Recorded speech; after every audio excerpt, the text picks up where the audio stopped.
Ernest Mancoba est un peintre sud-africain. L'artiste est décédé en 2002 à près de 100 ans. Il laisse derrière lui une œuvre diverse. Elle interroge nos identités.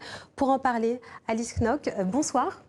Bonsoir. Alors vous êtes conservatrice pour l'art contemporain au Centre Georges Pompidou à Paris et vous êtes également la commissaire d'exposition d'une exposition donc consacrée à Ernest Mancoba. Première question, il est très peu connu du grand public. Qui était-il ? Donc Ernest Mancoba est une figure tout à fait extraordinaire. C'est quelqu'un qui est un témoin de l'histoire avec un grand H parce qu'il a traversé l'ensemble du XXe siècle. C'est quelqu'un qui a vécu et fui l'apartheid en Afrique du Sud, d'où il vient. Il est arrivé en France à la fin des années 30. Il a été interné en camp de travail par les nazis pendant la guerre en tant que citoyen britannique. Il a ensuite fait partie, avec sa femme, sculptrice danoise, du mouvement d'avant-garde Cobra.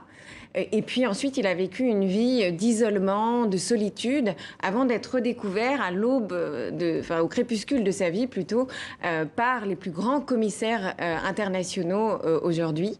C'est un artiste, mais c'est aussi un intellectuel et un humaniste tout à fait exceptionnel, puisque sa quête n'était pas seulement artistique, il voulait vraiment réconcilier l'homme. Il était chrétien, mais aussi marxiste, et il était aussi héritier de la pensée de l'Ubuntu, cette pensée que Mandela a évidemment défendue et qui lui avait été transmise par sa mère. Et ces trois traditions disaient une même chose: un homme est un homme par et grâce aux autres hommes. Alors, il a, donc vous l'avez dit, connu l'apartheid. Il a également été interné en camp de concentration. Comment ces épreuves, finalement, elles ont marqué son œuvre ? Alors effectivement, je pense que sa trajectoire, qui est une trajectoire évidemment très lourde, l'a forcé finalement à formuler une œuvre d'engagement total, d'engagement politique. Et ça, on le voit très bien dans les premières sculptures qu'il réalise en Afrique du Sud, qui sont des sculptures où il commente par exemple la difficulté qu'ont les enfants noirs à accéder à une éducation dans ces années-là. Et ses œuvres sont pétries d'une très grande mélancolie. Et ensuite, en Europe, pendant cette trajectoire d'exil de 55 ans, il formule vraiment une sorte d'œuvre de réconciliation et presque une œuvre de guérison. Il voulait vraiment formuler dans ses peintures en Europe une réconciliation entre l'abstraction, la figuration, l'Europe et l'Afrique, les races bien sûr. Donc il y a quelque chose, il y a une dimension de guérison dans son travail. Alors, et ça vient de son parcours. Alors Ernest Mancoba dit alors donc l'art doit avoir un impact social. Qu'est-ce qu'il entend par là ? Alors en effet, c'était une des choses qu'il défendait particulièrement parce qu'une de ses grandes ambitions en venant en Europe, c'était de dire ce que l'Afrique pensait. Ça, c'est sa mère qui l'avait exhorté à faire ça. Et pour lui, en arrivant en Europe, il voulait dire ce que l'Afrique pense et il voulait que l'Afrique fasse sa contribution dans la pensée du monde. C'est pour ça qu'il se battait contre l'Occident colonial, racialiste, etc. Il disait l'Afrique doit faire sa contribution. Et qu'est-ce que l'Afrique doit apporter à l'pensée de l'homme en général, et à la pensée de l'art? C'est que l'artiste en Afrique apporte un impact social. L'art pour l'art en Afrique, ça n'existe pas, dit-il. Et l'artiste est là pour représenter sa communauté et pour assurer la transmission de cette communauté. Alors vous parlez de communauté, sa mère, elle était travailleuse sociale. Finalement, comment sa famille a influencé son art ? Alors il a été extrêmement encouragé par ses parents et en particulier parce qu'il venait d'une ethnie très particulière en Afrique du Sud, qui est l'ethnie des Fingo, des errants, qui s'étaient battus contre leurs frères Zoulous, qui au moment de la dictature du roi Zoulou Chaka, parce qu'ils considéraient que ce roi Zoulou trahissait les principes de base de la démocratie africaine. Donc cette ethnie a décidé de s'exiler et de se ranger aux côtés des Anglais, d'ailleurs avant d'être trahis par eux, ce qui a été assez terrible. Mais ses parents incarnaient cet héritage particulier et sa mère en particulier l'a initié au modelage et lui a transmis une dimension poétique et littéraire absolument extraordinaire, à la fois de tradition orale, mais elle lui lisait aussi les contes d'Andersen, ce qui est étonnant puisqu'on se rend compte qu'il épouse finalement une Danoise. Et cette dimension aussi de ce qu'il appelait « the unspeakable », c'est-à-dire l'idée l'idée de l'inexprimable, qui évidemment pétrit l'ensemble de son travail. Il se référait aussi énormément à son arrière-grand-mère qui s'était sacrifiée au moment de cet exil de son ethnie contre le roi Zulu Shaka et qui avait décidé et demandé à ses proches de la laisser au bord du chemin. Et Ernest se référait à ce sacrifice de cet ancêtre vénérable qui s'était sacrifié au nom de la survie de son clan. Et son engagement en tant qu'artiste, c'était ça. Il était prêt à aller jusqu'à ce sacrifice-là. Alors, il était prêt à aller jusqu'à ce sacrifice-là. Il a aussi vécu du coup une vie un peu en marge. Est-ce que vous pouvez nous en dire quelques mots ? Alors effectivement, la trajectoire d'Ernest est une trajectoire d'effacement.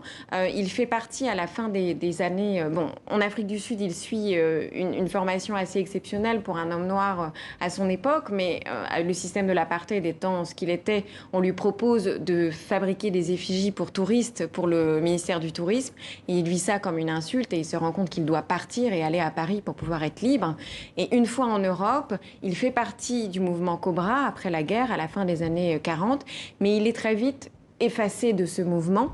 On l'appelle le point noir de Cobra. Vous pouvez nous dire un petit mot sur le mouvement Cobra ? Le mouvement Cobra, c'est un mouvement qui s'est formulé à la fin des années 40, un mouvement d'avant-garde, un mouvement collectif, et ça parle beaucoup à Ernest Mancoba. C'est un mouvement qui suit en fait le surréalisme plutôt révolutionnaire, puisqu'il y a vraiment l'idée de défendre l'expression automatique, par exemple, l'idée de l'expression libre, mais dans l'idée de transformer la société au sens marxiste. Et c'est un mouvement qui est pan-nordique. Cobra, c'est Copenhague, Bruxelles, Amsterdam. Et il y avait même une ambition presque universelle, puisque Ernest a été impliqué dans le mouvement. Il y a aussi un artiste japonais. Mais en fait... Alors comment il a été effacé finalement de ce mouvement ? Ce qui est très étonnant, c'est qu'il explique qu'il était suspecté d'être trop africain, son œuvre était suspectée d'être trop africaine, de ne pas être assez européenne. Et il dit dans un entretien à la fin de sa vie qu'il est très surpris de se rendre compte à ce moment-là que les critiques d'art sont sans doute des douaniers, en fait, qui sont là pour vérifier une identité. Et je pense qu'avec Sonia et leur fils Wonga, ils incarnaient un engagement que personne ne pouvait suivre, parce que quand ses amis artistes lui parlaient d'art africain, d'objets africains, il se levait avec Sonia et tous les deux, il leur disait « mais levez-vous contre la colonisation si vous aimez l'art africain. Ça ne suffit pas d'aimer l'art africain, d'aimer une image. Vous devez comprendre d'où cet objet vient, de quel contexte il émane et pourquoi est-ce que vous acceptez que l'Afrique soit toujours colonisée ». Alors, on va regarder rapidement une des premières œuvres, d'ailleurs, de Ernest Mancoba. Je vais vous demander de nous la décrire. Alors, effectivement, il s'agit de la Bantu Madonna, ou African Madonna, qui a été produite par Ernest en 1929, alors qu'il a 25 ans. Il est à ce moment-là formé par ses sœurs missionnaires anglicanes en Afrique du Sud, dans ce collège de Grace-Dieu.